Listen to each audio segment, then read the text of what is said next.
we can have whatever we want. This is not a debilitating disease. I'm a college student. I love me some Swedish fish. I don't know if you've ever seen me, but I just sometimes in the little pod there, in the back pocket. I'm kidding, Dad. I'm kidding. But yeah, so that's where your money goes. So my name is McHenry. I am the Vice President of the Community Health Education Club. My president's right in front of me, Kristen Housen, she's a good guy. I am the treasurer of the Community Health Education's Honor Society, which is called Eta Sigma Gamma. I do a lot of things. I love cats. I was the captain of the softball team here last year. I'm hoping to be it again this year, and I am a type 1 diabetic. It's something that I've never let define me. I always say that I define diabetes, I don't let diabetes define me. But yeah, I'll tell you a little bit about my story. I was diagnosed 4 days before my 7th birthday, right? Awesome birthday, right? Yes. But I remember, similar to a lot of what they said, like, I was so thirsty. I don't know about you guys in elementary school, but we had this thing, like, we'd have to wait in line. And they'd count to like 5, and that's all you got. It's like, yeah, back to the classroom. And I'd be online, and I'd be like sneaking to the back. Like, I'm so thirsty right now. And then another thing was I just constantly be going in the bathroom. My mother's a nurse. I'm incredibly lucky. So one time I went home and I was like, Mom, I'm peeing all the time. Like, what is up with that? And I am so thirsty. Like, what is going on with me? And she's like, oh my God, my kid has diabetes. She knew. She knew right away. She took me to my pediatrician. Of course, right before going to the pediatrician, I had a very nice meal at McDonald's. Probably the biggest cup of Coke you could ever get in your life. She knew that was the end. She knew that was the last time I was ever having Coke in my life. Now I don't remember what it tastes like. But yeah, I remember going from the pediatrician and all of them looking at me like I was crazy. Just like, oh my God, this poor kid, like her whole life. It's just, that was the tubes, look at me now, that's not true. But then we went to the hospital, and I just remember getting the news that I was a type 1 diabetic, and just saying to my mom, am I going to die? And I just said to her, I was like, Mom, am I going to die? Just be honest with me, please. And she looked me in the face and was way too honest. She told me, you know, Kate, like, you don't take care of yourself, there could be problems. And from that day on out, I decided that I was going to take care of myself.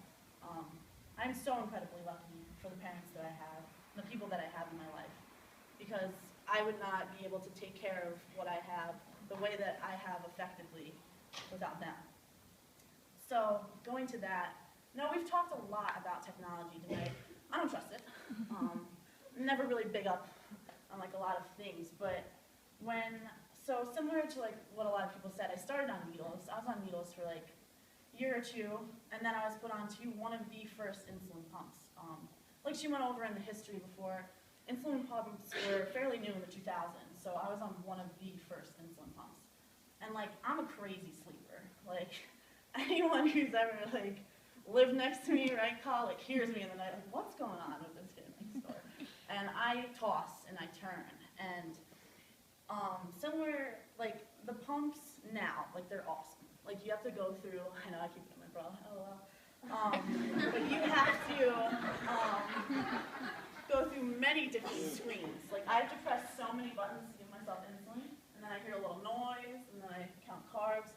So I compare that to like you're going on Facebook app on your iPhone, and you click on it, and then it's like, whoa, like I have a great idea, let's make a status. So then I go, like I click on Caitlin McHenry, I'm like, gotta make this status, go click on the status button, then I write my status, because I'm incredibly clever, and you know, put that down. And then I'm just gonna put this bag over here. And then you have to post it. So that's similar to what my pump is now. My pump back then, you're just clicking on the app. So I rolled over on my pump 20 plus times, which meant I gave myself 20 plus units of insulin that night, and then I had a seizure. That's where my distrust with technology began. So that was one roadblock that was kind of tough for me as a kid. It was hard enough finding out that I was a type 1 diabetic and having to take needles and all these things, and then I was like, yes, I get put on an insulin pump, like, no more needles, like, it's awesome. And then having that happen, that was really tough. But I never let it get me down. You know, I just realized, like, okay, I can't trust this as much. I ended up going on a different pump. much more reliable. Things happen when you're kind of a test study. I mean, you're working through things. You're trying to make things better for the future, and sometimes that's just what has to happen, and look where we are now. They wouldn't know the things that they know now without the things they had to start with. But then, yeah, I went through middle school. It's always a little bit of a tubby kid.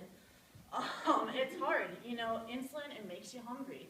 And it was really difficult trying to figure out, like, when I was hungry, I'd get nervous and I'd eat because I didn't want to go low. And it was just this whole battle that I had with food for a very long time. And, you know, it's still something I deal with today, just not as bad. But middle school, I just really began to really love sports. I played 3 sports. I played field hockey, basketball, and softball. And that's the one I love the most. Clearly, my whole team's right here. But, and in the middle. And my coach, she's awesome. But, yeah, so I played all throughout middle school, and it's really where I channeled everything. Just everything. All the aggression, all the frustration I had with my diabetes, that's everything I put into it. And I got good. I got real good. Real good. But, yeah, then my transition into high school, it's a little better. I was figuring things out more. I had it for a while at that point. Yeah, again, phenomenal athlete. I just kept going, kept trucking on. You know, not to toot my own horn, but yeah, so, yeah, in high school it was pretty good until I hit around my junior year in high school. I had a really tough time. Going right into my junior year, I'd had my appendix taken out. I had complications during my surgery. I couldn't breathe. I woke up with a tube coming out of my throat. I almost died. So that was a pretty rough time in my life too, another roadblock. And the thing, when you're constantly like doofy and tall like I am and fall and trip and break stuff, like if you have to have surgery to repair things, like, well, my appendix, that's different. We'll talk later about what else I broke. But it's different in surgery for a diabetic. Just trying to control a diabetic's blood sugars during surgery so they don't drop too low and have a coma, that's not a good time. Yeah, there's a lot of preventative actions that happen. And at this point, so like that happened, no longer have an appendix. That was cool because I lost like 10 pounds. And then, then I got hungry again. But, so, yeah. But yeah, so then I was getting recruited pretty hard by a lot of schools, and that was pretty sick, and I really love that. And I was working really hard on my fitness and just my game and everything. And it was awesome. All these D1, D2 schools contacted me, and I was like, whoa, like, I'm going to be a big deal. And then so spring comes, playing softball. We're whipping this team, like run ruling, which means like 10-0. We're just like creaming them. And I was like, awesome, yeah, we're going to get another win. So I was getting actually intentionally walk the whole game, which frustrates me. I'm like, no, let the girl hit. Let me hit. Yeah, if you don't know about softball, but it's pretty much like cuffing you and saying just take a base. But finally the girl put the ball around the plate, and I just like slapped it out, and I hit a single. And then my buddy who was behind me, she goes, and she's very slow, like molasses. And so she goes and she hits a single. So I just go to second, and then she takes off for a double. I'm like, Mary, you're very slow. I'm just like, Mary. And then my coach is just like, yeah, just keep going. I'm like, all right, are you sure? But I keep going, I'm going to third. Last second, my coach tells me to get down. So yeah, I got down, but my ankle stayed in one spot, my body went the rest of the way. So yeah, I broke like a lot of stuff in my ankle, completely like shattered my ankle. I just remember I got new cleats like recently, and they were like, we're gonna have to cut your cleat off. I was like, I don't think my mom would like that. I was like, Jan is not gonna want you to cut that shoe off. And so he was like, are you sure? I'm like, pull it off. And I remember that pain, and I was like, should have cut the cleat off. And so I just remember I felt like all my hopes, all my dreams were just crashing before my eyes, because I had all these aspirations, all these goals to be recruited to these big time schools. And I was so excited about it. And then I remember just being in the emergency room, and I was like, do you think I'm going to have surgery? To like the PA or whoever it was, and she just goes to me, she's like, maybe you should look down. And I did, and I was like, I think I'm going to have surgery. So the next day, I got a plate in my ankle. I had 8 screws.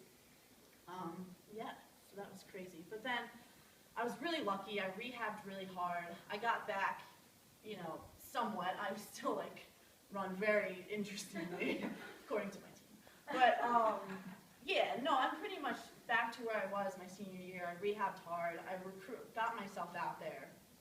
And then I got recruited to a Division II school in Albany, New York, and decided to go there. Yeah, I went there. I loved the coach who recruited me, and then about a month before I went away to school, I had another surgery. I got all of the things that were in my ankle removed, and then I had shoulder problems, so I had surgery on my shoulder. Mind you, as a diabetic, talk about stress.